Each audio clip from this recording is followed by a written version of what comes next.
On this episode of Playlog, we're talking about the new trailer for the Dead Cells animated series, what upcoming indie game is going to be a big hit, and reviewing a bunch of indie games that we've been playing.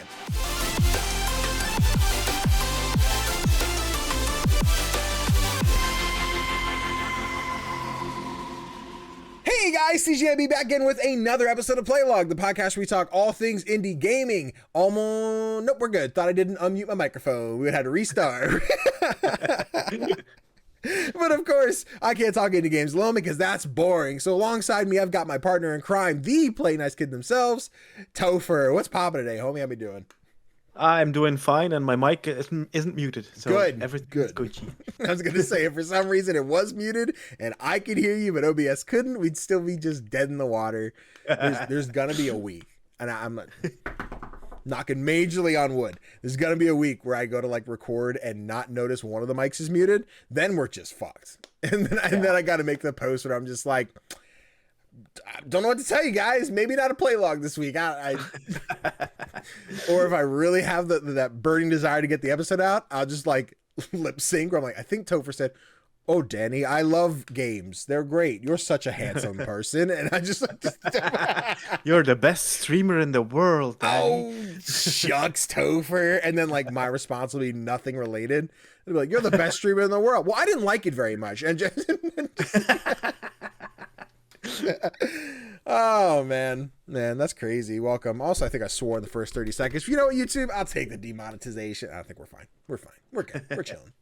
But before we get started, don't forget, if you're watching this on YouTube, there's a bunch of other videos you can check out, as like my Paper Trails review, which should be out by the time this episode goes out, as well as my unboxing for the Venture to the Vile press kit, which I'm still playing the game. However, here's a little sneak peek. See this? You see this thing? Oh, focus. You said, "Oh, look at that. You want a nice little business card, Tofr?" Wow, that's really cool. Right? Yeah, there's just one thing in there. You can't imagine. What else I got in the press kit? Ooh, sneaky stuff. That's it. You got to go watch the video to find out. Well, I guess I'll have to. There you go. Audio listeners have no idea what just happened. They're just like, "Ooh, no. What? Ooh, what are you looking at?" It's a cool business card case. Just cool. But yes, as we typically do, let's break some ice with the intro of the show. Don't forget that you can write into the show and ask us your questions about gaming, content creation, life, etc., just like Every Noodle did. Every Noodle writes in and asks, let me try that again. Every Noodle writes in and asks, what upcoming indie game do you think will be the next big hit? Now, I came in with one, and I was like, by the way, here's the question in case you didn't see it. You're like, I came in with like 5 or 6. I'm like, shit.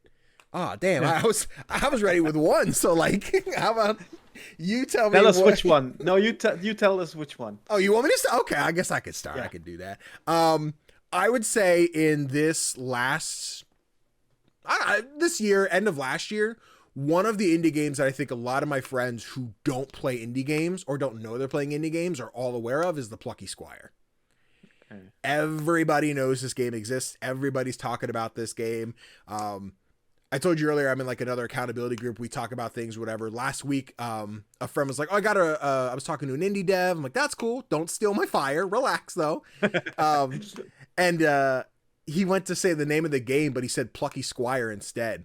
And like half of us were taken back. I'm sorry, huh? You did what with Plucky Squire? I was like, I did this thing. I'm like, I love you. I do.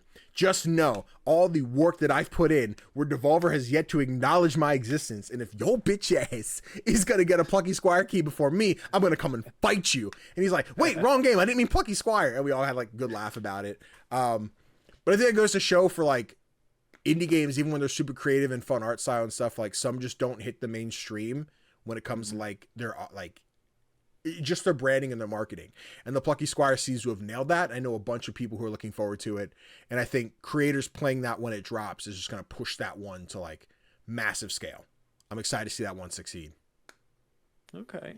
That's a really good pick. I had no idea that so many people were aware of this game. Yeah. I was, but then again, I have no people in my life except Daphne who are aware of indie games.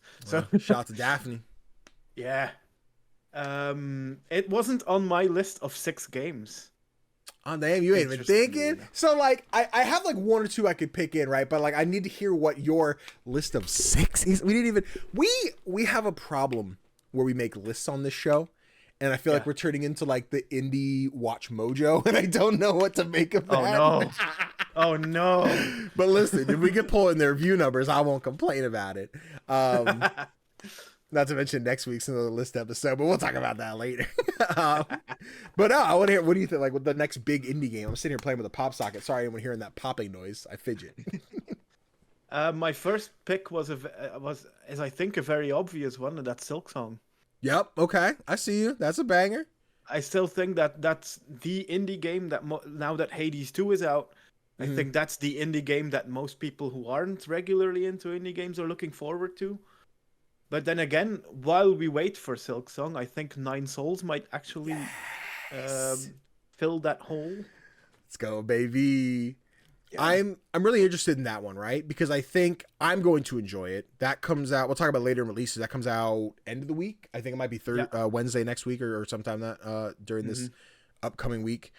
I know I'm excited for it. I know a lot of people are excited for it, but I'm wondering how big a lot is. Like, are Souls fans going to be like, this is the one, my 2D cat fighting game, because I love Sekiro, I'm going to pick this one up. Like, how are those fandoms going to like breach each other? And I'm hoping it does. I'm hoping like somebody out there, some Souls streamer is like, I'm playing 9 Souls. And then everyone's like, oh shit, let me get my ass kicked in this. Like, I'm hoping 9 Souls kills it. Yeah, I'm hoping so too. My picks are mostly games I hope will get picked up like that. Yeah. I find it really hard for like indies. Sometimes they just drop out of nowhere and become these huge successes. Take Vampire Survivor. For example. Yep. That came out of nowhere and just blew up and is still blowing up, I believe. Yeah. So you got that PlayStation. I find it really hard. Yeah, exactly. But yeah, I try to like think of what are games that are more indie that might attract a bigger audience, and like my next pick would be for the cozy crowd, and that's Mika and the Witch's Mountain. Okay, Mika. I think with everyone comparing it to Kiki's Delivery Service, I think there might be a bigger crowd for that than we might assume. I know you've heard nothing of what I've just said. I heard bits and pieces. I was like, I'm hearing the words, but you can repeat yourself for the people like me who were like, oh, my excitement kicked in. I was like, Mika! Look at her. That's a lovely statue. Audio listeners, this was the Kickstarter backer thing. It's a little statue of Mika in the Witch's Mountain. It's really cute. It really is. Sorry, pretend I died and just got reincarnated. What happened? Well, like I said, there's this big comparison to Kiki's Delivery Service. And I'm just hoping that the Ghibli crowd might just jump onto this game. Yes. That'd be dangerous. They'd be all about that. Yeah, I know, right? Next up, I have Lost Records Bloom and Rage. Okay. Just because it's like Don't Nod already have a really big hit under their belt. And I feel like with this game, like they've released some really interesting games since. For example, Jusant from last year. I have to get back to that one. I haven't played it yet. Is that on Game Pass? It is. Yeah, I gotta get Jusant. Jusant. Yeah, but with this one, I feel like they're going back to what was their biggest hit. Right. And I'm really curious to see how it evolves. But I think that it's gonna attract a big crowd of people because the Life is Strange series has been very popular even since it's been taken over by Deck 9. Yeah. So that's why I picked that one. I think there's an excitement to that one, right? Where since I think Life is Strange proper is the only one that's actually Don't Nod, I think. And the second one. Is the now Life is Strange 2 or Before the Storm? Life is Strange 2. Okay, that one is still Don't Nod? Okay. Yeah. Cool. That I know, Deck 9 did Before the Storm and True Colors. And I think there's been this like weird disconnect where everyone's like Life is Strange is one studio. And like I love all Life is Strange. There's none that I dislike. But I definitely think there was this like magic behind the first one that I felt a little bit lost on the second one. And then I found again with True Colors. And I'm hoping this next iteration that is like from the studio that made the original Life is Strange and gets that drive in, because they have departed with Vampire, Jusant, Harmony, like very different games, to be like, we're making something that we still, like we talked about last time during the Xbox showcase, like we haven't seen a lot of it, of their new title. And it's like, what is it? Is it going to be just like Life is Strange, different characters? Like how close is it? And until we see that gameplay, like I think I'll be a lot more jazzed when that shows up. Yeah, I get that. But I feel like they're doing the right thing with just teasing it out carefully. Yeah, no, that's valid. Yeah. It's strange. My next pick is one that I thought of because of the success of games like Power Wash Simulator. And that's Trash Goblin. Yes.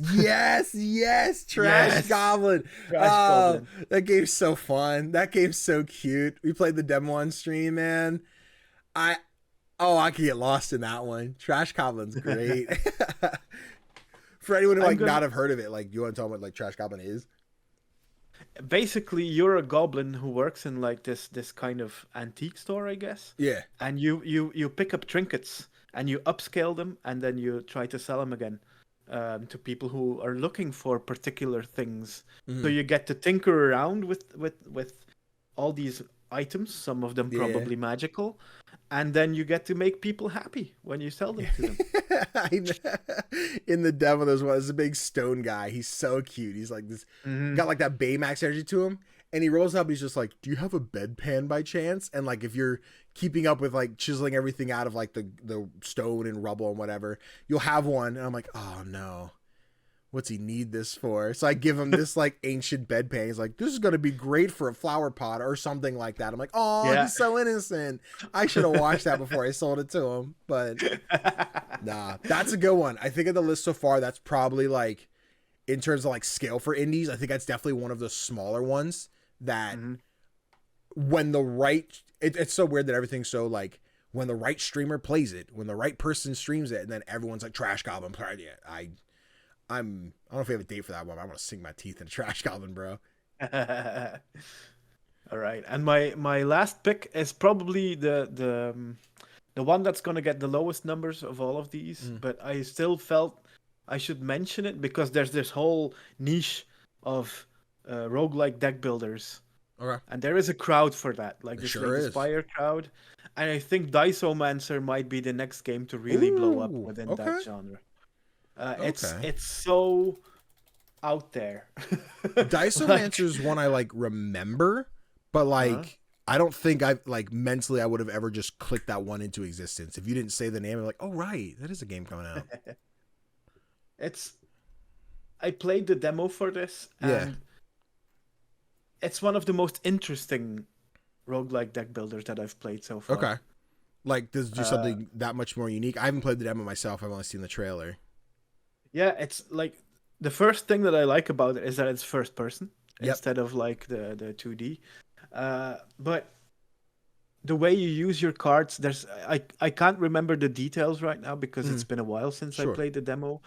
But the way you use your cards is so out there compared to like most games that try to be Slay the Spire, but you know, and I feel like this one might blow up in the same way that a game like Balantro did this.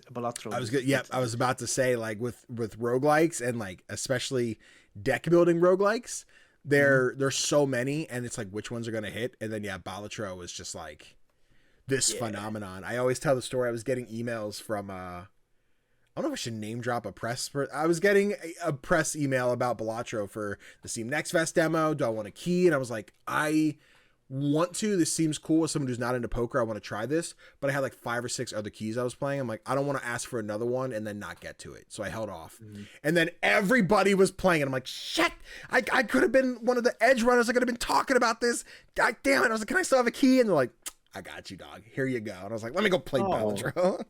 That's really cool. Yeah, no, that game's addicting, man. That game is so great. I think it might have changed, but if you're on PlayStation, you have PlayStation Stars. Every time you buy stuff or do challenges, you can earn points, which you can then just use to redeem some free games. And Balatro is one of those options, or at least was a month ago. At this point, it was. I assume it's still there. If you're on PlayStation Stars, go check on the app. But yeah, that's like a nice way if you're buying games and doing the challenges. Like you can basically earn Balatro for free. So yeah, That's a good deal. That's a good deal. Man, I want to go play some Balatro. Shit, that'd be fun, man. They said I was last one on your list. Was Dysomancer? That was the last one. Yeah. Okay.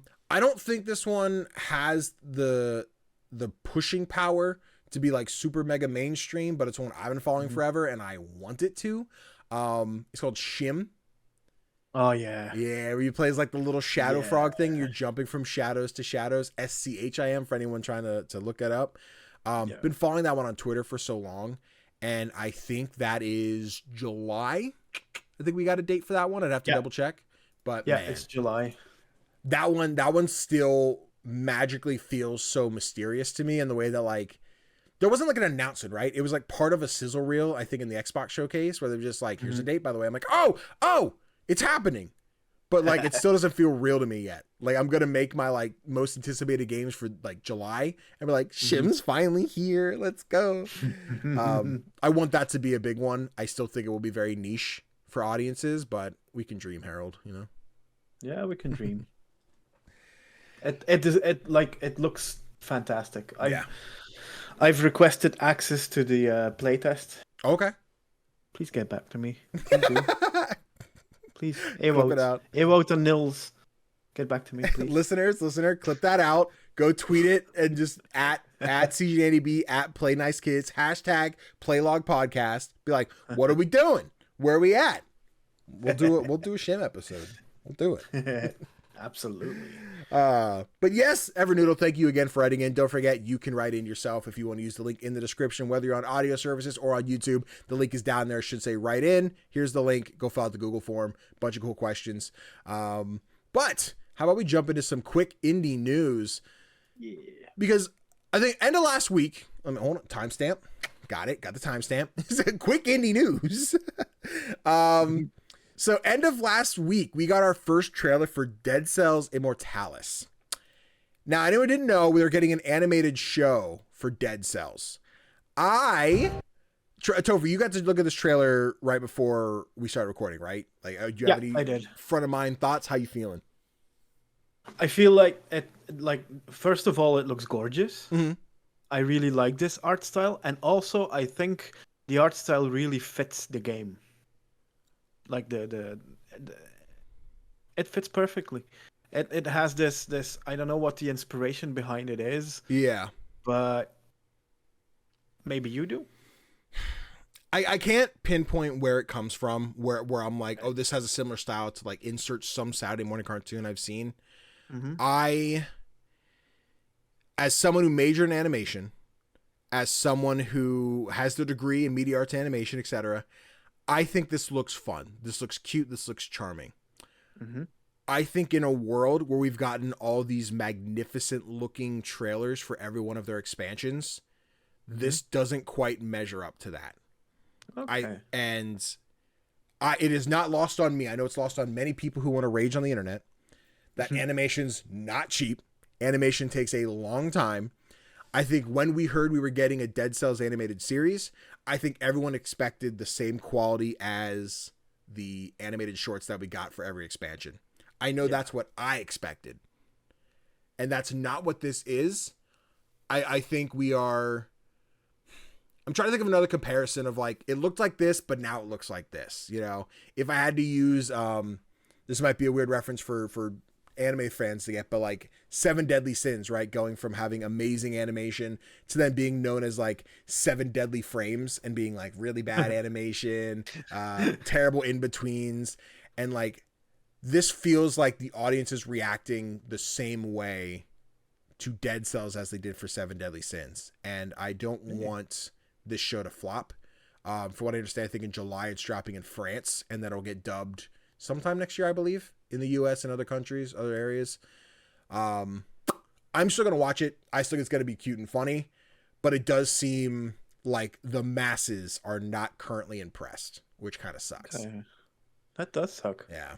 Again, but I get it. Like, yeah, go for it. I was just gonna say I get it. If you've seen the trailers and you see this, I get it. Like, I'm a fan of this kind of animation. Yeah. And I think maybe they chose this specifically to fit the tone of the series. But Yeah, I understand. I understand that people are like not that enamored. yeah. I think when it's here and people watch it, and again, we say that's in a spot where I've seen a lot of Americans talk about it who probably don't speak French, who don't understand the trailer, who don't know what's going on. But people make the comparison to like, well, now again, if you're a video watcher, I have the original Dead Cells animated trailer, and I love this style. I think it's great. I love the grunge. I love the energy and the tone of like the facial expressions we're getting. Even just the vibrancy of like the many named main character, the vibrancy of like his flaming head like moving around and everything. We don't quite get that with the new animation. It is very static, like three little flame, I don't know what you call like the moving waves of flame on a fire, but like we don't get that same energy. And again, it's animation, it's 2D animation. I've seen some people arguing and fighting that like, we did it with Sonic, we can do it again. I'm like, it doesn't quite work that way. I think when you're talking with Sonic, like that was a CG character that, no, it's not easy, still is, it's a lot easier to replace a CG character with a new model and then re-render. It's still a lot of time, a lot of money, a lot of effort. But people out there like, make them reanimate the whole show. That's not going to happen. That's a huge departure from what people are thinking. So they think if we bullied Sonic to do it, we can make it happen again. I'm like, no, please don't do that. I think this is one where like, if you don't like the style, I guess it's a vote with your wallet thing and don't watch it. But I still suggest people watch it. I think it looks fun and cute.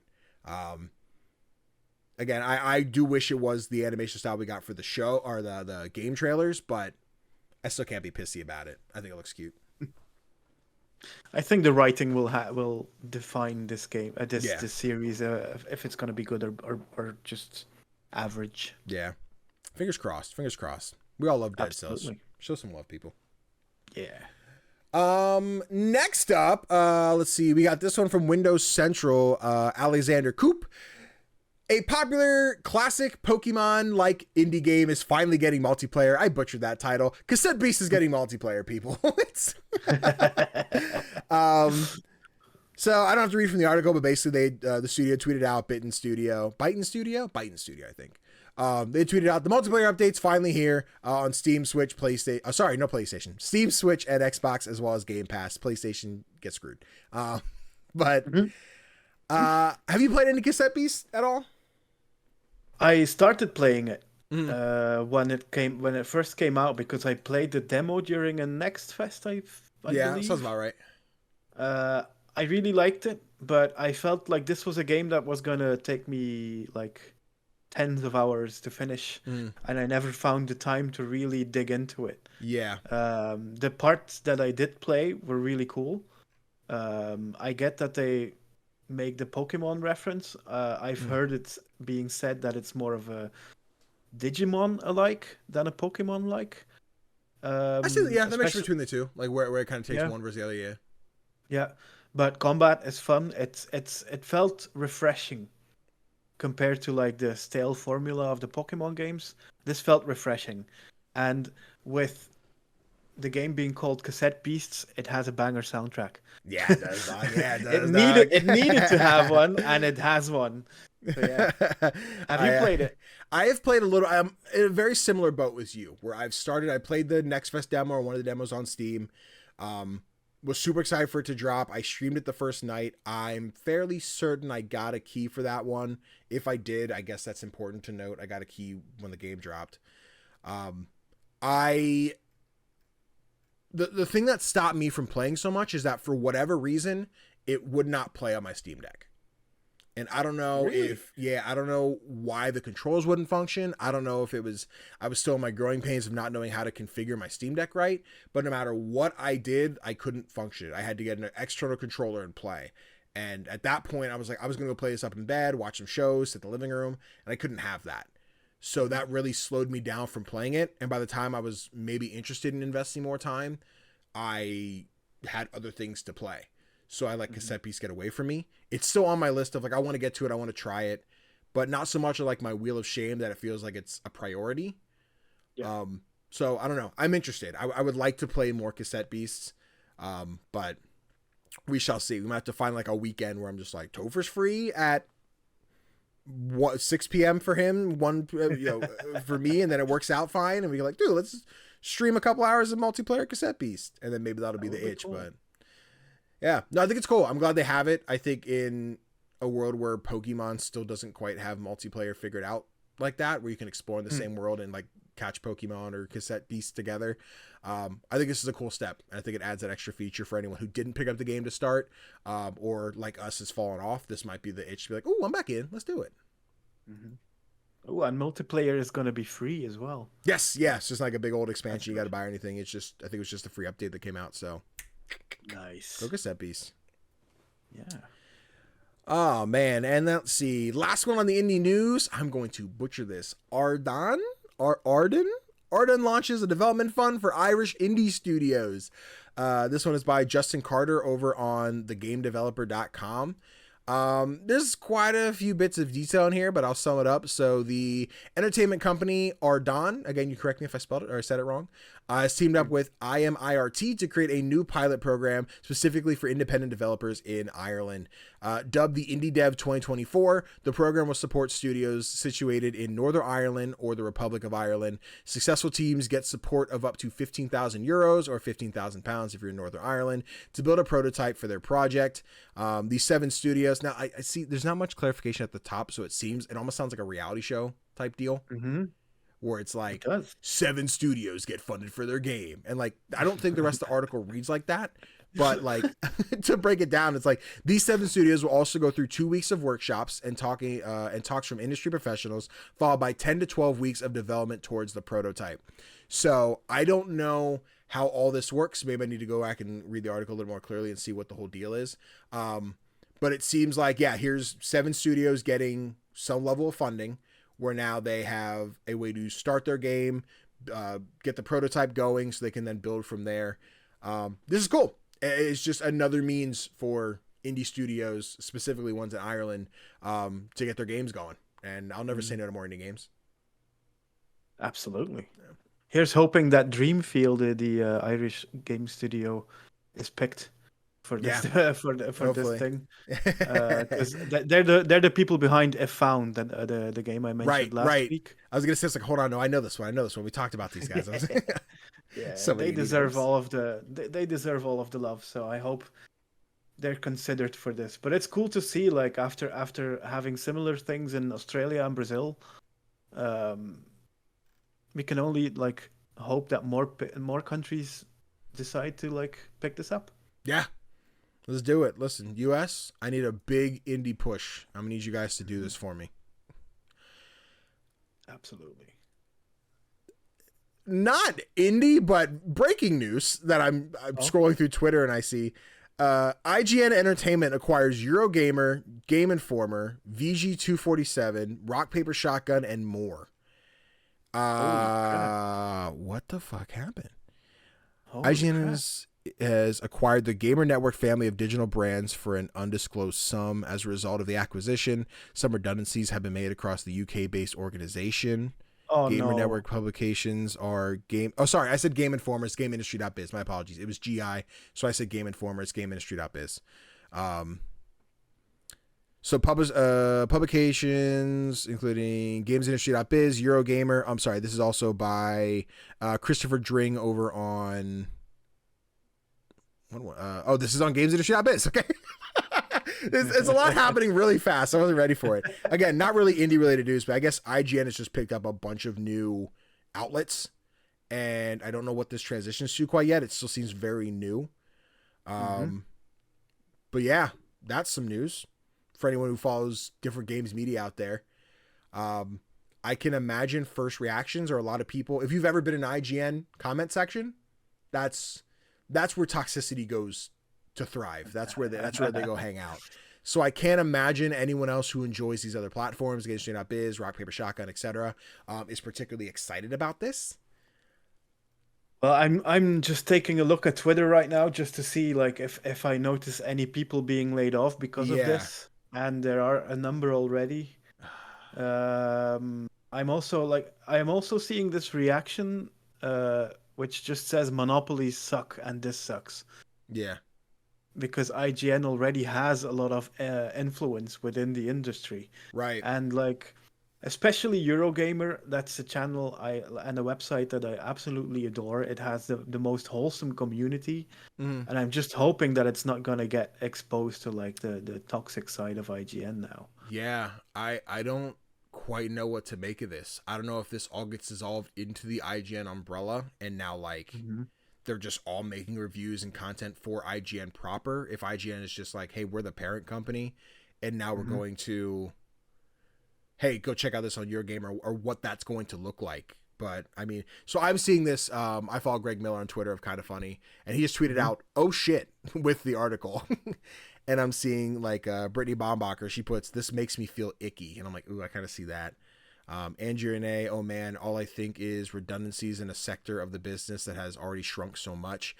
Yeah, thinking about it, I want to say in like the last couple weeks, I've seen quite a few like IGN layoffs that like these positions are up again. Like, hey, we're looking for someone to fill this position. We're like, you just laid that guy off. What do you mean you're looking for a replacement? What the hell? Yeah, I So, saw that. I don't know. I definitely want more info and like hear other smarter people talk about this before I have any like deeper thoughts, but this seems weird. This seems icky, yeah. It's not completely surprising. Like, the Gamer Network also holds like the YouTube channels Outside Xbox and Outside Extra, and the Eurogamer YouTube channel and stuff like that. And people have been leaving those channels a lot recently. Yeah. And it wasn't a complete surprise because the Gamer Network was for sale. Okay. It I was put up wasn't for sale. too informed on Yeah. this. I just kind of like get the news from the independent places. I haven't really followed their like business strategies and everything. So yeah, this is all like a smack in the wall to me. I had no idea. Huh. Yeah, it's just I'm a bit worried about this. Yeah. Yeah. Well, shit. Not the most indie thing, but hey, we'll see that uncover as the days go. I'm sure Twitter will be full of really nice conversations regarding the entire thing. Probably. But like Eurogamer is one of the few video game outlets that really dedicates a lot of time to indies. Yeah. And I'm hoping that doesn't change now. Yeah. Fingers crossed, man. If that means, I say this as a creator who does indie reviews, and like as of late I've been seeing more traction on some of those because I think bigger outlets aren't covering them. And I think for me personally, that's great. It means like my platform is seeing benefit from it.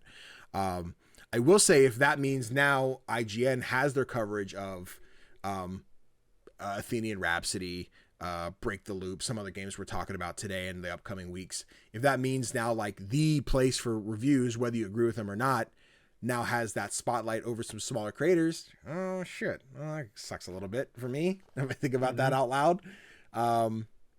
But I guess to give and take, if that gives a platform for more indies to get recognized, like I can't complain too much, but IGN, don't take my shit. Leave me alone. Let me have a platform. But yeah, like I said, that was breaking news. That's still fairly fresh. Doesn't seem like there's a lot to say on it too much from what I'm looking at, but we shall see whilst we see. This will be on Thursday when we got the breaking news, and then we have more info in the next coming days. Like, these guys didn't even talk about the important stuff. Sorry, team. Sorry. It was breaking news to us, okay? We just saw it right now. But with that, that is our quick indie news. So we don't have a topic of the show this week per se. Typically we have like a let's focus on this. This week's a little more just like some games came out. There's not like a big showcase or like a big like milestone type thing. So really we're just reviewing a bunch of stuff we've been playing. Tofr, I'd love to start with yours because we got you a key for this upcoming game. Yes, I'd love to hear your thoughts on it. Okay, so my first game is Pine Hearts. Yeah. This amazing cozy game where you get to discover everything the Pine Hearts Caravan Park has to offer. You play as Tyke, and you travel back to the aforementioned park where you spent a lot of time in your childhood. As you prepare to climb the park's mountain, you have to collect gear to assist you on your journey to the top. You do this by helping out the locals, mostly by searching for stuff to bring back to them. Completing these fetch quests will allow you to progress the story, but will also unlock memories. Now, these memories are friggin' adorable. Okay. First of all, young Tyke is really cute. Look at so him. like There he is this a memory? Is this where we're like these little paper cutout thing? Okay. Yeah. And that's the cool thing about it. Everything around him, like trees or animals, have been replaced by drawings of said things, like a child's drawings, giving us a view of how this particular child saw the world when he was exploring it back then. These memories also involve a lot of good times with the father. I'm guessing it's the father, or presumably a father figure. Yeah. And I feel like I haven't finished the game yet, but I feel like they're building up towards potential heartbreak when it comes to this father figure. Oh yeah. No, don't do it. Yeah. Don't do it to him. So this is one that, so I got the key request form. I think we talked about it during some previous event. You had mentioned Pine Hearts. So they reached out and said, do you want a key? I accepted the key. I'm like, yeah, Tofr, if you're down for this, I know you were interested. So we did receive a review key for this one. Mm-hmm.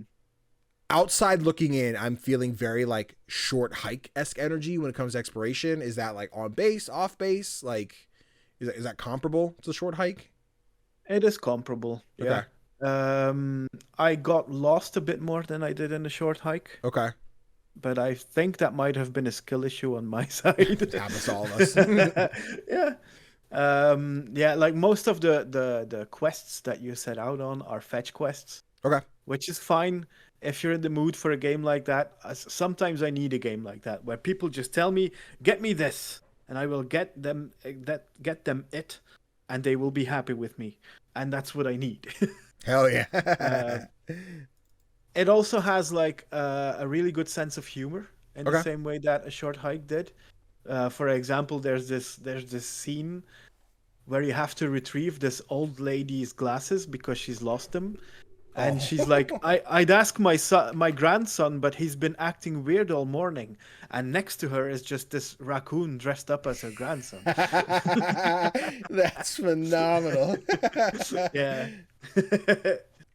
I love that. Another big plus in this game is that you get to pet dogs.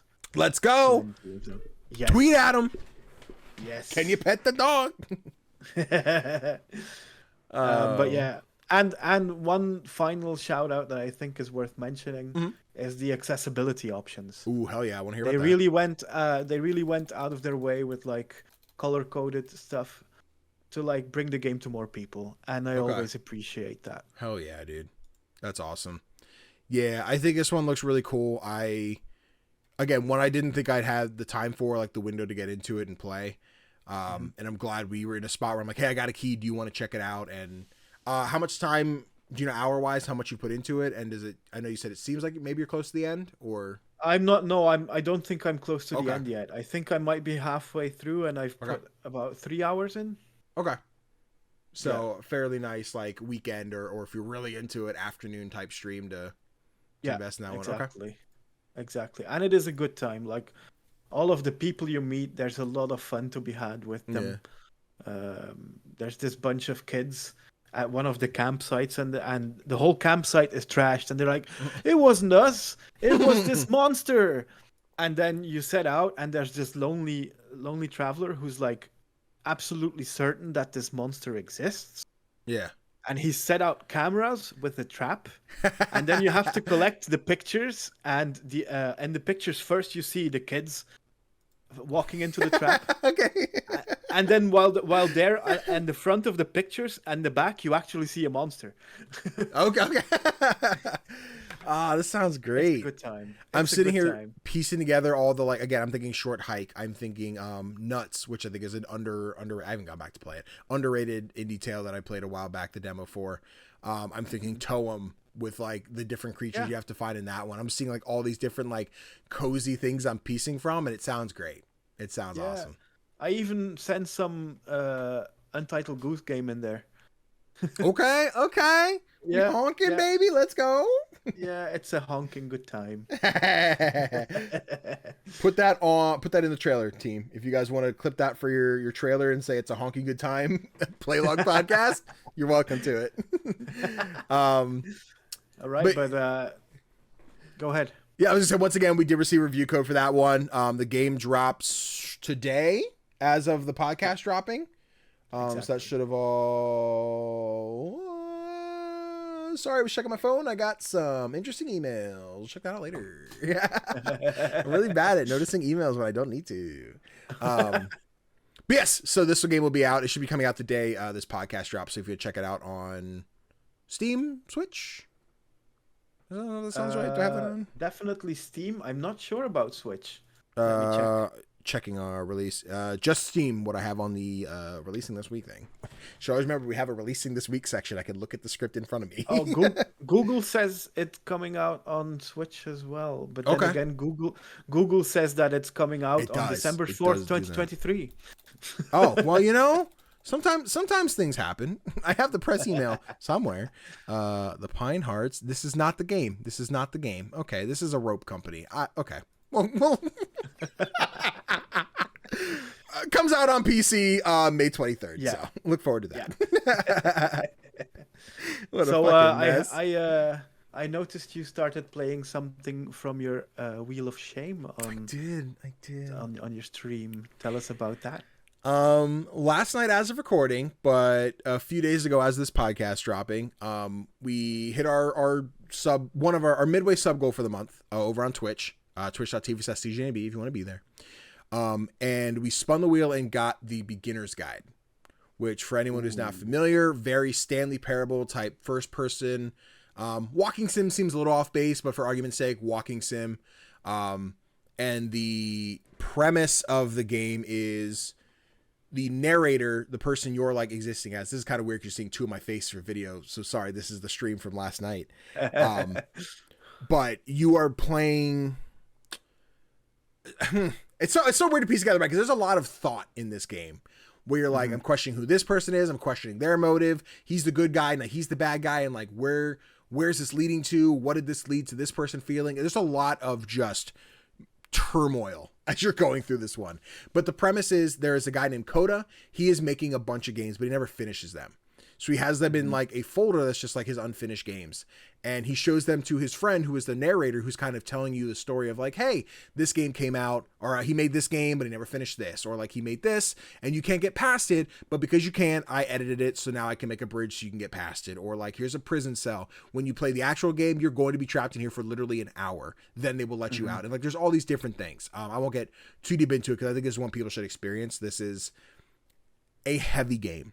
This is, I don't know, as someone who is not diagnosed with depression, I don't know if I've ever felt closer to depression than playing this game.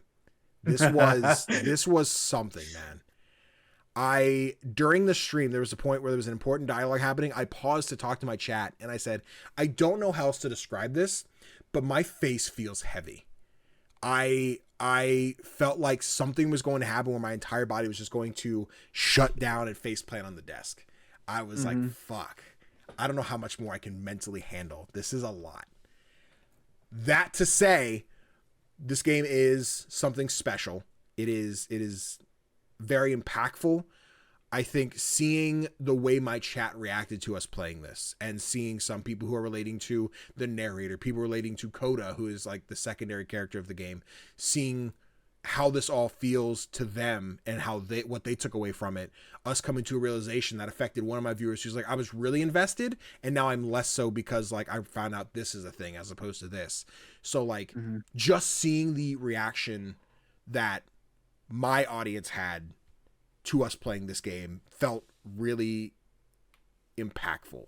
It felt really unfortunate because it was all like built on sadness, but also really cool to see that it elicited those emotions from people, you know?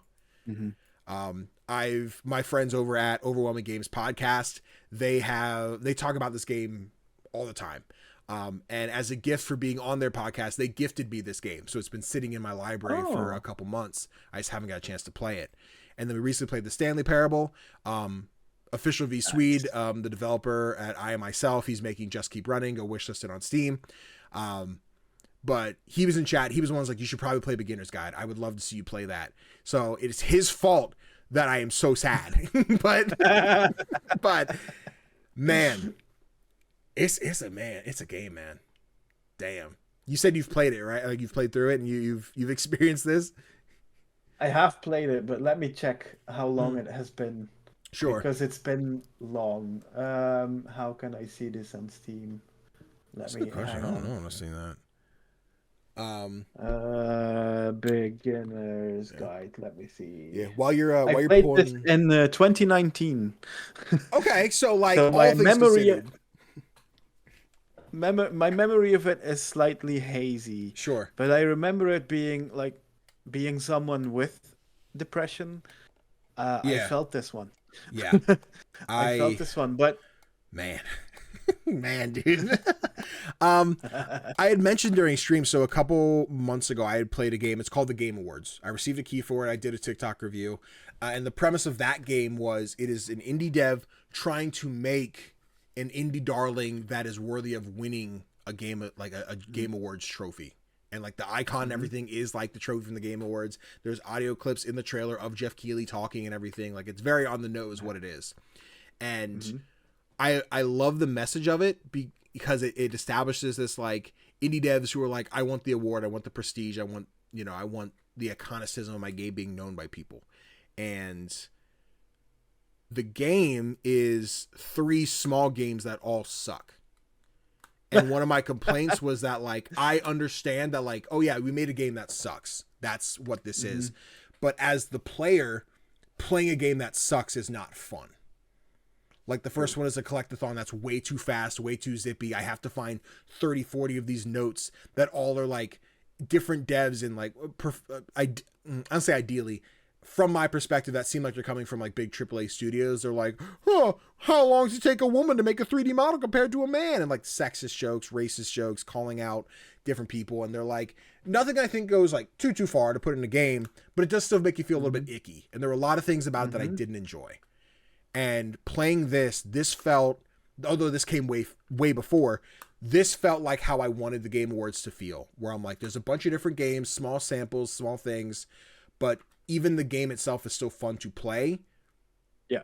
Even though it's meant to be an unfinished game. And I felt that way more with the Beginner's Guide, and then the following message that like concludes the whole thing. It's a gut punch, man. And glad I finally played it. I'm also glad that I'm done playing it because damn shit.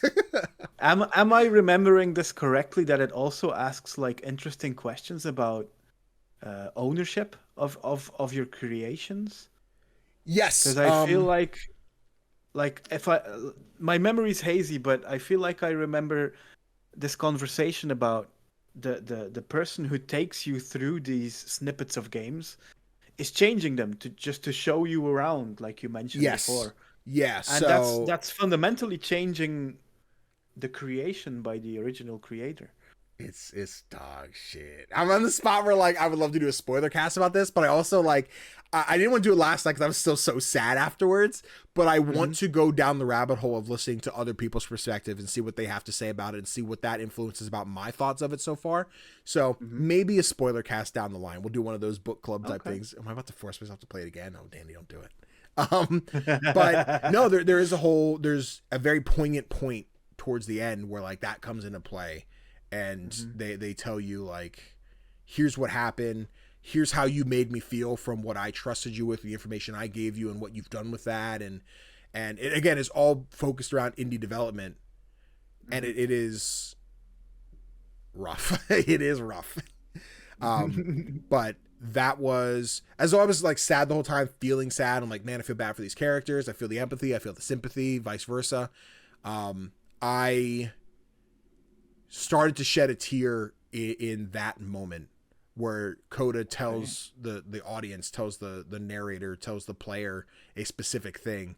And I was like, fuck, imagine feeling that way. That has to suck. And I think, though I am not an indie developer, but I've had so many conversations, relationships, interactions with indie developers. If I, as the content creator, ever made a dev feel that way, I'd be like, shit, I wouldn't want to do this anymore.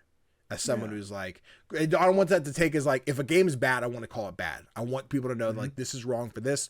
Prime example, I dropped the Tell Me Your Story review earlier this week. That game pissed me off. It was just not fun. It was infuriating. It's really cute, but man, did I want to bash my head through my desk the entire time. Not in a good way. And I would say if I didn't enjoy a game, I'll be like, yeah, it's not good. It's not fun. But I'm not doing that in the attempt of being like, let me ruin these people's motivation to make games. I'm saying it in like the product you've made is not worth people's money, right? And the feeling that the characters in this game show it's not a fiscal thing. It's a motivation. It's a feeling. It's depression. It's all these other aspects of like, it's not whether I'm making money or not. It's how I feel about the thing I'm doing and what as friends, comrades, etc. are taking away from each other. And that's brutal. It's rough, but it's an experience. It is. And like I was curious about this because I played it 5 years ago, and back then it was already a 4-year-old game. So now, 9 years in, how does gameplay hold up? I think it holds up fine. It's not a lot of interaction. Like I said, it's very walking simulator-esque. So it is basically just you walking around the room doing things. Like you're not, picking up stuff and moving it. You're not playing Portal and solving puzzles like that.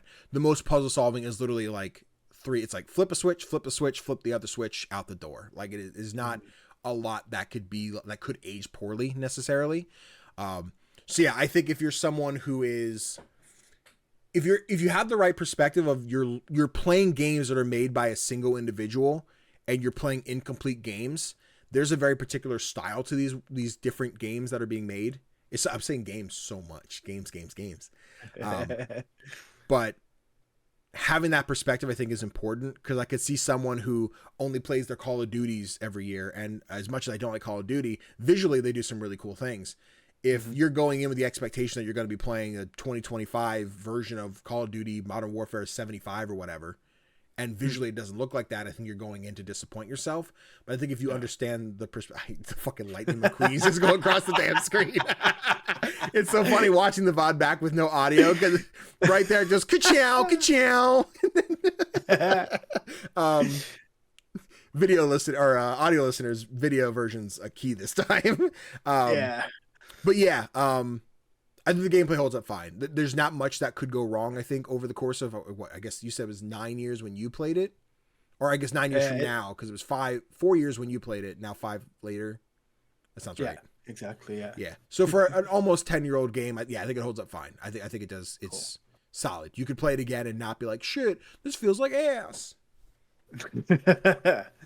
Man. That's cool. But yeah, that's cool. The Beginner's Guide. It was an experience. I'm a new man after playing it. I don't want to be a new man again. I don't want to do that again. I don't want to do that again. But you've been playing some other games. But I'll let you pick which one you want to talk about next. My next one is a game that I backed on Kickstarter a while ago. Okay. It's called Break the Loop. Let's go. Let me find that. I haven't had that much time with it yet because I've been playing other games as well. For example, I'm still playing 1000x Resist. Okay. But this one, so basically, it's a turn-based roguelike. Of course it is. Yeah, in a similar vein to like Darkest Dungeon. That's the game that I would reference to if I'm looking for something to compare it with. Yeah.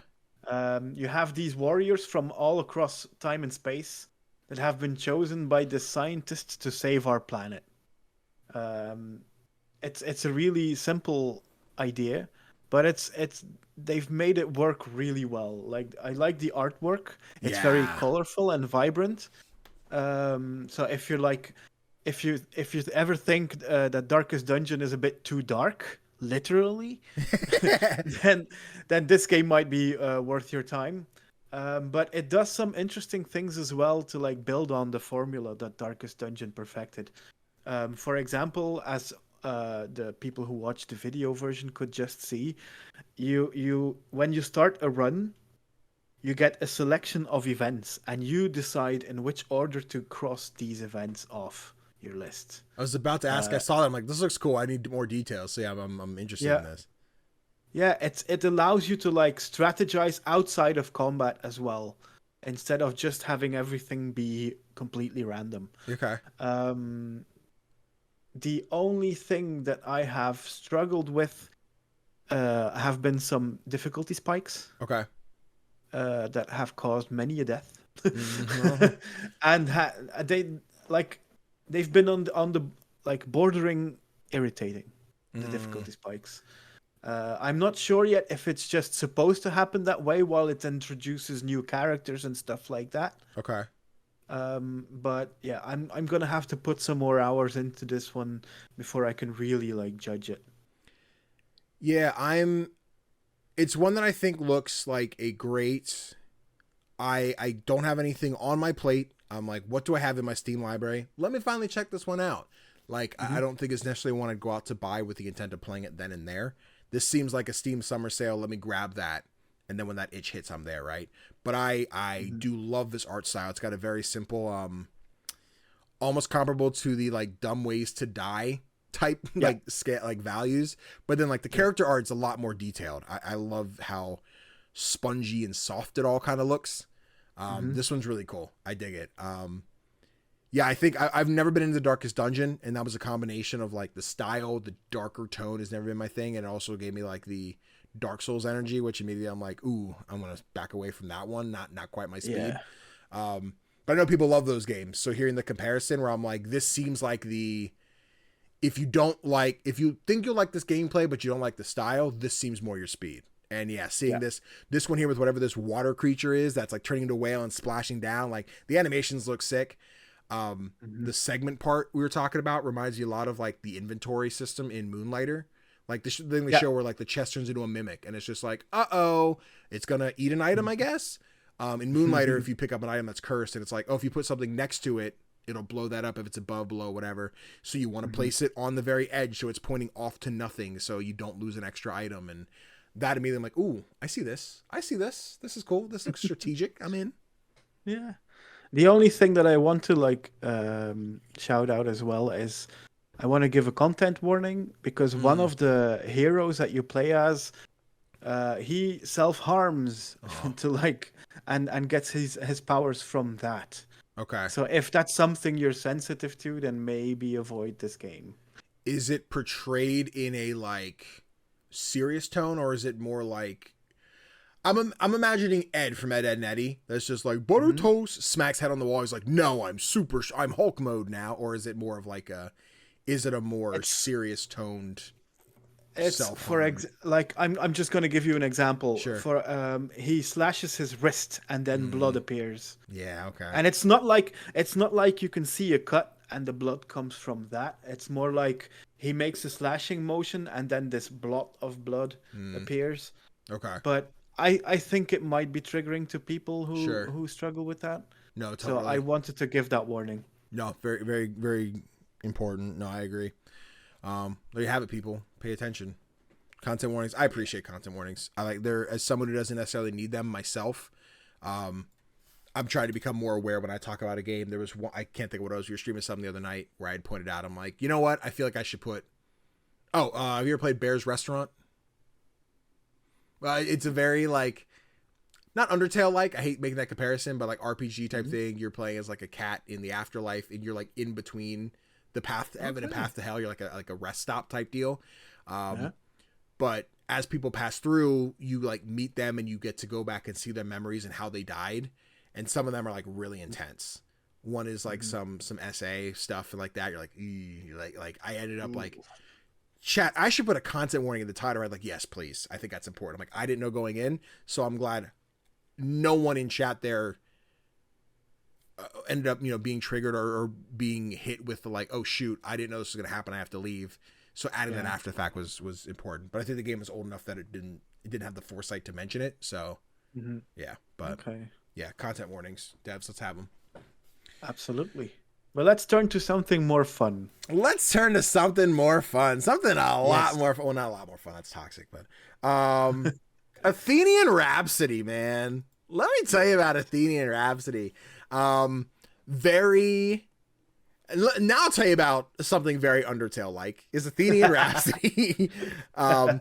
Mutuals with Nico, the developer on TikTok. Super funny guy. Little gym rat motherfucker who's making indie games. He's crazy. But Athenian Rhapsody is essentially you are playing as a character. You're thrown into Athens, a very different Athens than like our typical historical one. But you're creating your own Rhapsody. So you're playing through the story, telling your you take like one of those little personality quiz at the start, which tells you like you might really get along with this companion. I wonder what'll happen when you fucking Lightning McQueen.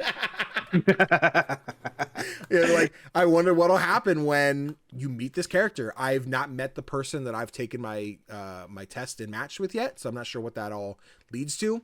But it's just comic relief RPG. It's super funny. Oh, wow. Very just like dumb humor. Like it's my favorite joke still, but it was in the demo. There's a bridge and there's like this frog girl. She's just like dancing and having a good time. And when you go to pass her, she's all like, "You're in my bubble," and she just lets out a girlish shriek, just like ah! and she's like, "Hey, back off, bud! Don't touch me." And then if you try to pass again, she'll just do it again and again and again. And you can't get past that area, so you have like I'm assuming a relationship with this character or do something that they appreciate or whatever. But then the combat is very much in the vein of Undertale, where like you don't have a heart, but your character gets spawned into like an external box outside of the arena, and you have to move around and dodge all these different attacks from the different people you make. And it has the similar aspects of like doing a pacifist or a genocide run, where you can either go and kill everything, and every time you kill something you get the XP, or if you befriend them, you can like talk to them and be like, "Hey, by the way, I think you're cute," or like flirt with them. Depending on the character, there's different means to what you have to do. Like there's a clown character where you have to tell them a joke, and each time you tell them a joke, their friendship meter goes up, and once it's full, you can hug them. Now we're friends. And then when you get friends, you can get special badges. So at the end of the game, your Rhapsody card, like your like passport type deal, can have special badges on it because you befriended everybody in this area. You befriended everybody in that area. So it seems like there's more benefits. I'm watching me blow my fucking nose in this thing. Currently it seems like there's more benefits for the world if you do the pacifist run or the closest to pacifist. I'm in the spot where I go in, get the pacifist so I can get the check mark that I've completed and helped this person.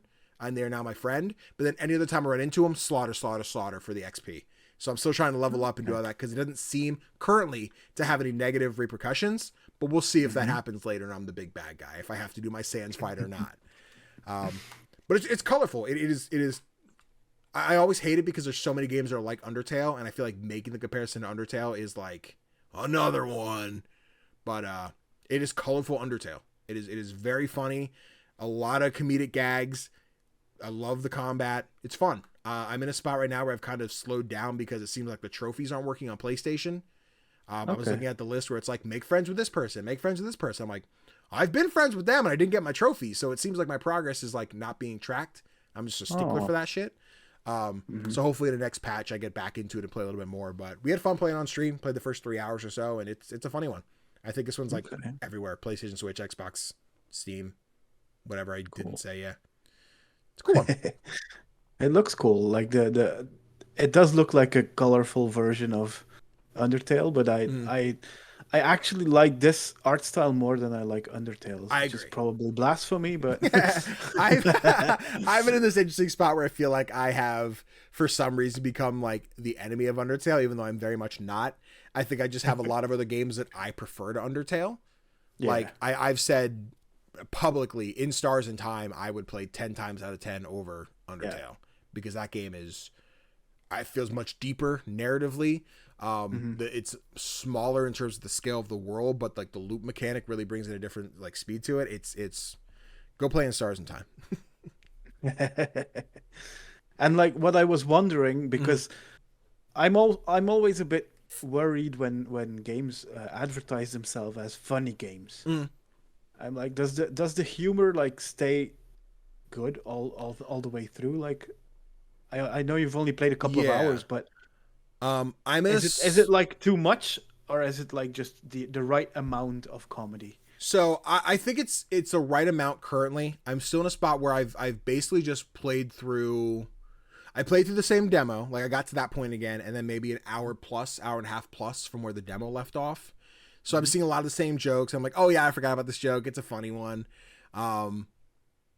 Like there's a whole bit, right? If you're watching the video version, there's two characters. There's James, I think it's James, and then Richard's like the big starfish looking one. And there's a point where Richard like falls over and James is like, buddy, are you okay? And he's like, bro, like you're literally in my face. Back up. And then he like stands up and takes like an inch back. He's like, more. Seriously, you got to give me some room. Your breath stinks. And like, it's just very like aggressive's the wrong word, but it's very like dumb, goofy, loud. If you just love annoying noises and big energy, like someone yelling random stuff for like comic effect, like it hits that. It hits those. Yeah, I'm enjoying the comedy so far. Nothing has been like, I don't think there's been a miss. I'm sure there's been ones I've just kind of like gahoffed at as opposed to like full belly chuckle. But yeah, I'm enjoying the comedy so far. It doesn't seem like it's dark humor. You're not like let's make a racist or sexist joke because it'll be funny. Like I think Nico handled the writing, everything really well. Yeah, I think it's a goofy one. Nice. Sounds cool. Absolutely, man. We out here, we digging it, dude. Let me get some water here, but because I talked about Athenian Rhapsody, it's time for you to talk about your last game. Yes. After Love EP. What you got for me? Yes, I played the demo for this. This is a game that has been on my radar for quite some time because it just intrigues me. Yeah. It's a visual novel slice of life adventure set in Jakarta. Okay. That combines narrative adventure, dating sim, and rhythm game elements.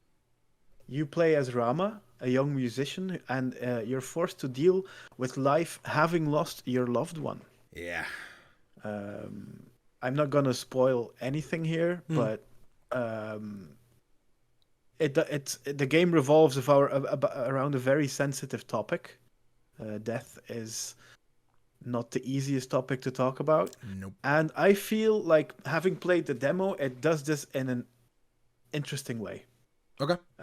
It's smartly written because, like, everyone deals with loss in different ways, and I feel like the way that Rama is dealing with it is highly relatable. I think there are plenty of people who struggle to let go of those who they have lost, and I'm really interested to see how it evolves, like, beyond the demo. If the character like manages growth or like stumbles into like more of a depression kind of state, and how that will influence like all of the other gameplay elements, like the rhythm game sections, because you're a musician. I love the demo and I'm really looking forward. It should come out later this year. Right. And I will be picking it up. It's being published by Fellow Traveler, and recently I've just been picking up everything that they publish. Fellow Traveler's out there, dude. Like I think Ludo Naricon, I don't know if it's their event, but it sure feels like it is if it's not. Like it's. What? Let me just list a couple of their most recent games. Yeah. 1000 X Resist. Never heard of it. Beacon Pines. Citizen Sleeper. Okay. Glitch Hikers: The Spaces Between. Ooh. Genesis Noir. Ooh. Paradise Killer. Okay. I mean, they have so many good games. And yeah. Hell yeah, dude. I'm here for it. You've played this as well, haven't you? I have played a little bit of it. I didn't finish the demo or anything. You definitely seem higher on it than I was. I think when I got into it, outside looking in, I was very much in the art style. I saw a lot of Florence influences, and I love Florence. I think a lot of the time with the dialogue, I felt for like me in real life when I'm having a conversation where I'm like, I want to ask a question, I want to get that answer. And I feel like I would have that. And then when that conversation continues where it's like, we're still talking and we're still talking and we're still talking and I want to move on. I feel like there was a lot of moments where like, whether it was me not being in the right headspace for this type of game, or I just wasn't quite that interested, I felt like conversations ran really long. And I was just like, I'm not necessarily interested in talking about this anymore. I want to go to the next person. I want to go to the next objective. I want to go to band practice. I want to go back home and go to sleep because my character's tired, or, you know, whatever that is. I feel like the narrative beats, like the impactful stuff that starts the narrative, was hitting really well, and I was really into it. But I definitely hit my point where I'm like, I might come back and finish this, but I wouldn't be surprised if I didn't finish the demo. Yeah. And that just might be a different stroke for different folks. I wasn't feeling it, you were, type deal. I don't think this is one that I'll grab at launch, but I'll tell you this, if I get the email, it's like, you want a key? I'm like, Tofr sure does. Absolutely. Yeah. But I get it, because it's a problem. Like, this game comes to us from the developer behind Coffee Talk, amongst other things. Which is in the trailer, and I love Coffee Talk. I could listen to those people talk all day, and then maybe that's a tone thing. Well, I was just gonna say I didn't like Coffee Talk that much because of the exact issue that you just mentioned. Yeah. Sometimes conversations just should have ended. Interesting. So I understand where you're coming from. So we need a Coffee Talk versus LoveAfter EP war. Got it. All right, chat. You vote in the comments. Which one's better? That's not fair. My chat loves Coffee Talk. But no, like, right. And like, to not sound hypocritical, like, it is very true. Like, Coffee Talk is very similar. There's a lot of just conversation for conversation's sake. And maybe it's because I haven't seen it play out in LoveAfter EP like I have in Coffee Talk, because that game's out. I can play that game and aim to do the thing. But in Coffee Talk, where they're like, oh man, I love something cozy and soft and that's blue that I can drink, and like, in my head I can think of the wall behind me. I'm like, okay, I gotta make a tea, so I gotta hit the hibiscus in it, and then when I do this, but I can use the peacock or whatever the new blue stuff is in Coffee Talk too. Like, I think I have an extra step to look forward to, while also falling in love with these crazy Fable characters. I guess this one being so conversation heavy, as well as humans in a band, which, like, very not niche like subject. I guess I felt a little more like grounded in this, that I was like, I want a little more fantasy in my existence. And then, having played the demo during Ludo Naricon, I played the demo for Tavern Talk, which far more like Coffee Talk, but I was like, shit, D&D Coffee Talk sounds great. So yeah, it's a hit or miss. I definitely wouldn't mind if the itch hits and I'm like, this might be the time to try it again, LoveAfter EP. But yeah, like, if for some reason Coffee Talk 3 dropped at the same time, like, sorry, LoveAfter, I got more coffee to talk about. Listen, I will be picking it up anyway, so I will get back to you whether it's worth your time or not. Oh yeah, there you go, chat. Whose side are you on, and why is it me? But I did play one more game. Yes, and it's a popular one. It is a popular one. I've been playing Animal Well, and I was trying to find my folder of clips, and maybe I don't have. I do have it. Hold on, let me see. Pull that up. What, are you about to hear me talk? I'm sorry. You're fine, audience. Okay. Yes. So, I realize this overlay is gonna be shitty. It's gonna be bad. Anyway. So yeah, I've been playing Animal Well. This is the new one from Billy Basso. A new one. Billy Basso's first game, published by Big Mode Games, Video Game Donkeys publishing company. I am thoroughly enjoying. I was about to say thoroughly enjoying, but I think I'm very high on this one, with the caveat that I don't know if I'm enjoying streaming it. I think that's where I had the misstep with it, where this game is gorgeous. It's a Metroidvania where you're playing as this little Animal Well chicken nugget. It is a lot of exploration and trying to find, like, what can I do in this world? How do I progress? What do I need to find? And going through the first section, I was mystified by all the cool things I'm finding. I'm like, oh, this is cool. Oh shoot, I got this new item. I love this. And at the latter half of my first stream, I got to like my first skill check that I don't think I was supposed to be at yet. It was very much like, hey, you're missing resources to make this easier for you. You should probably explore more. But there's not text. There's not logo. There's nothing to tell me that. It was more of just like I'm sucking. I should read that I'm not supposed to be here yet. I should be better at that. But I didn't want to give up because I was getting there. And then I'd fumble something. I'm like, if I don't fuck that up this time, I'll get there and I'll do it right. So I spent like an hour fighting this. Anyone who saw me tweet out about the fucking cat in Animal Well, That's what was pissing me off. But I guess there's a tool that makes that a lot easier that I didn't have. And I could have gone and explored the rest of the world, got that and came back, but I didn't want to do that. I wanted to complete my task and then go find the other stuff I needed. I am now at a spot where I streamed it a second time, where I got to this puzzle. And I'm like, I actually don't know what to do here. And when I looked up somebody else's guide to be like, what did you guys do? I'm missing that same item. Like it's another item. Like, shit, if I had that, I can progress through here. So like for me, then I was like, shit, chat, like I'm in the spot where I want to continue, but now I have to backtrack to something else. And I think me streaming Metroidvanias is probably like one of my weak points, where the moment I have to backtrack and do something because I fumbled and went 10 miles out of the way, I'm like, shit, that sucks. If I'm doing it alone, totally fine with that. But for viewer enjoyment and stuff, I think that's where I fall and get all upset and depressed in myself. And I'm like, I don't want to, not to use depressed, that's the wrong terminology, my apologies. But I get like in my own head about like, I'm doing this wrong, therefore no one's having fun, therefore we can't play this on stream. And I think that's like a hurdle I have to deal with. But taking the stream part out of it, I have no complaints about this game. It's fun. It's a little challenging. There's some stuff to it that, like, again, maybe being on camera where it's like, shit, I overcomplicated this part. I should have done it off stream. But it's fun. It's gorgeous. There's goofiness to it, where like I'd posted a clip where there's like a wiener dog. There's different sections. I saw that. There's different sections of the world where like it's a pit and there's a dog in it. And to get across it, you have to throw a frisbee so the dog gets distracted. If you throw the frisbee low enough, the dog will grab it and then just drop it. Either way, you'll get it back.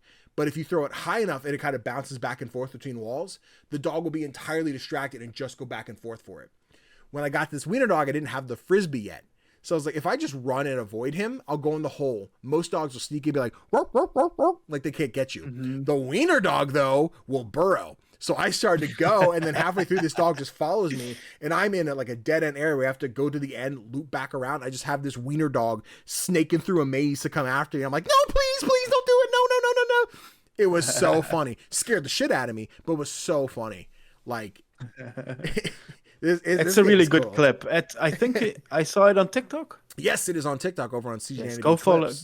Yes, go follow Danny. Yeah, both the CGDannyBs and Aqua Admin CGDanny were at it. I don't post there anymore because I don't do Pokemon stuff all that often. But when I do Pokemon stuff, it'll be there. Self-plug. But no, this one's on PlayStation Plus if you have extra premium. Right now it's on not on the backlog. It's still installed, it's still there. I've just been playing other things reviewed that I received a key for. That's kind of my thing. If I paid for it or if it's part of my subscription, I'll get to it when I get to it, if that happens. But for other cases with things like the game's not, I can say it now. I'm playing Venture to the Vial. I had to pause. I'm about to break embargo. Venture to the Vial, Paper Trail, stuff like that. Like those were given to me with the trust that I'd cover them. So that's typically what I aim to do. So I will get to Animal Well here sooner rather than later, just once I get through a couple other codes.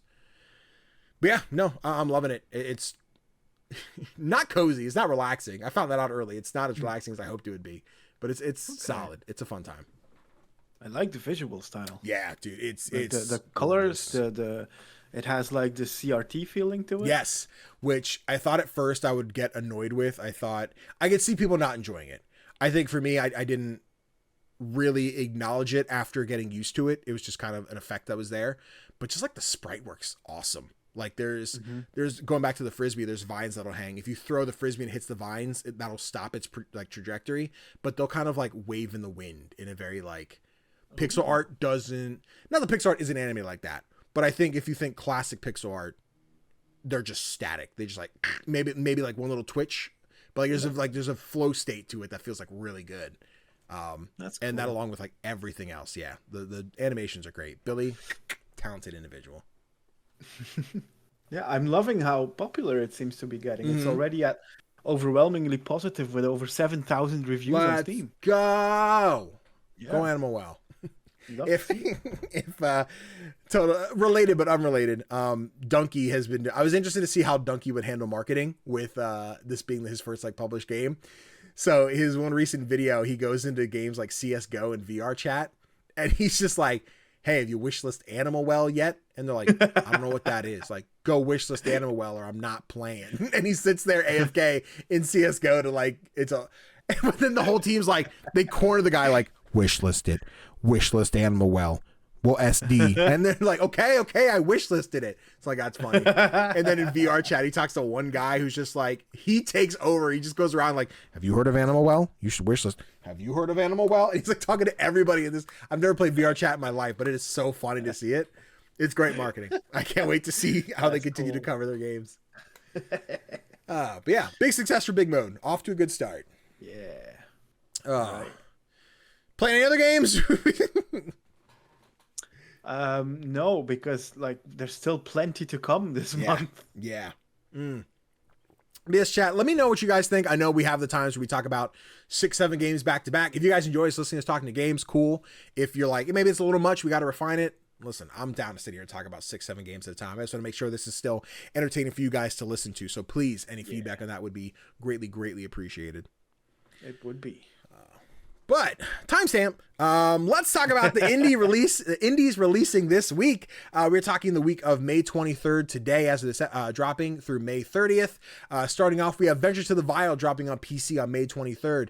I plan to do a full review. I've been playing it. Really cool Metroidvania.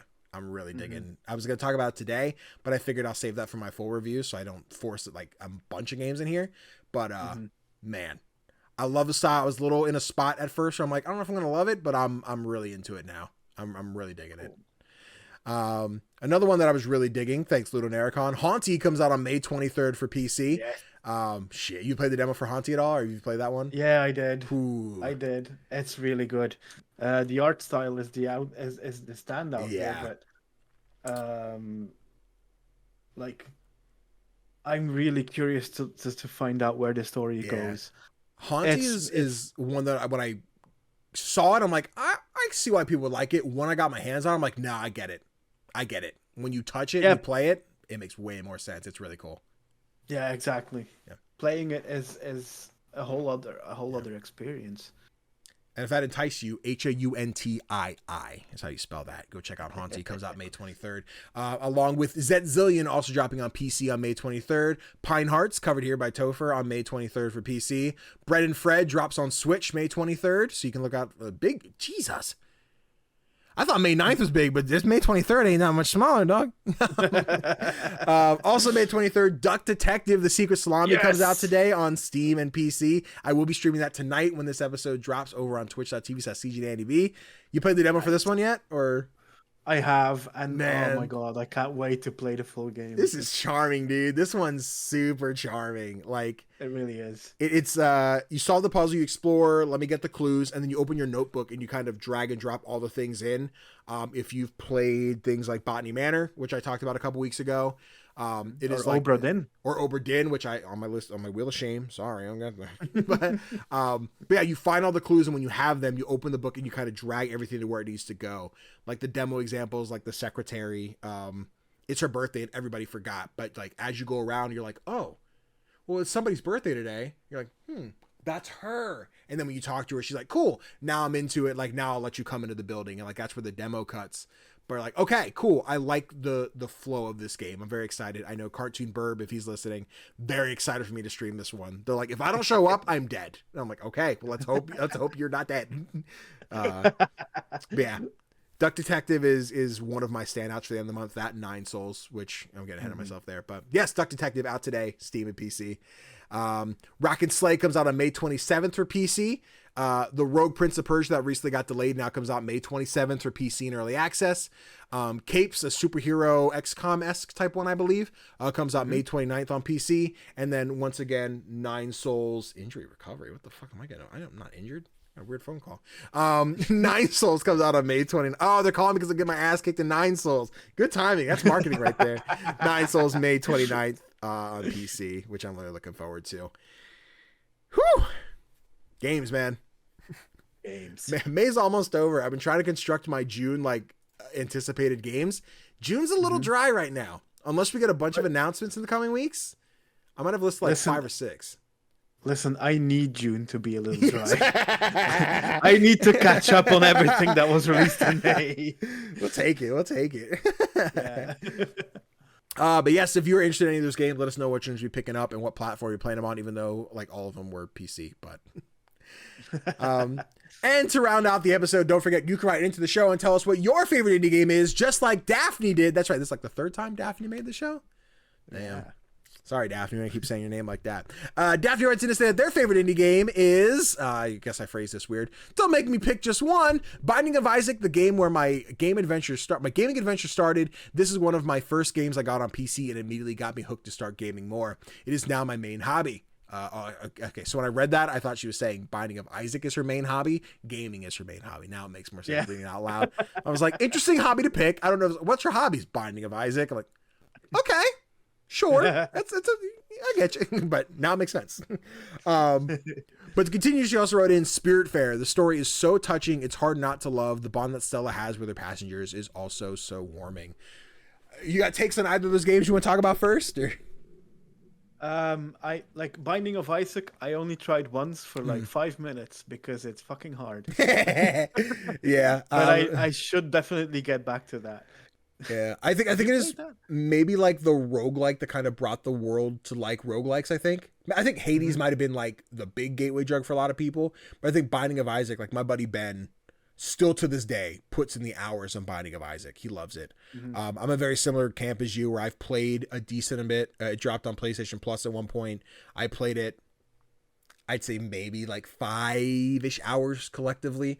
I liked it enough, but definitely not in like my list of things I want to go back to. But okay, I respect it. I think it's great. I think the fact that people love it the way that they do says a lot about the game. Plus, it's got that little grungy poop style to it that I'm like, okay, yeah, let's go with it. There's so many poopy sounds. So many poopy sounds. Oh, man. But I could probably talk a lot more about Spiritfarer. What you got on Spiritfarer? Yes. Spiritfarer is one of my favorite games of all time. I think there's not a single game I have cried as much with as I have with Spiritfarer. That's probably a fair assessment. It's a yeah, but it's so a good crying.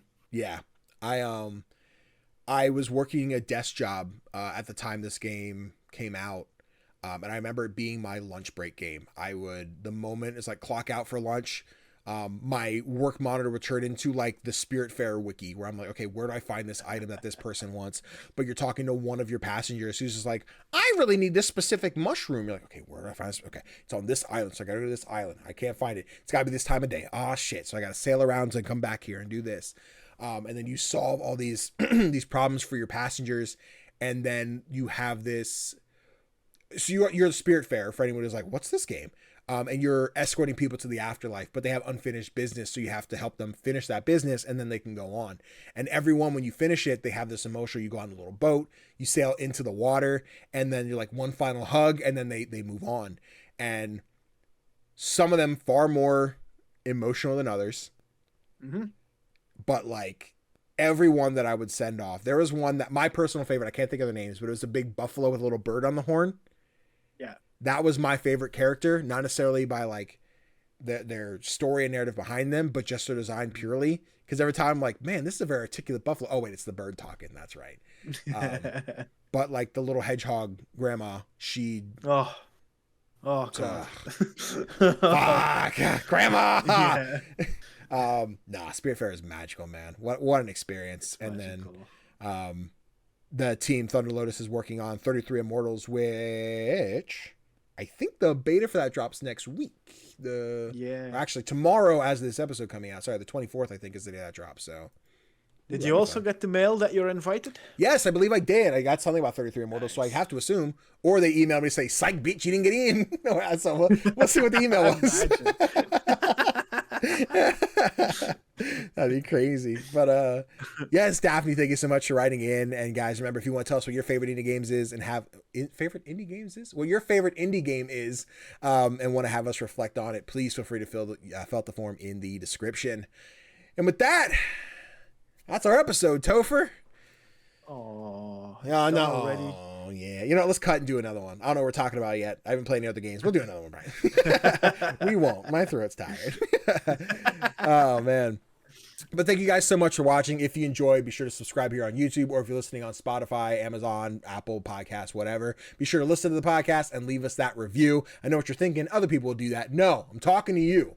Yeah, you just check your phone to see if I'm looking at you. Yes, you.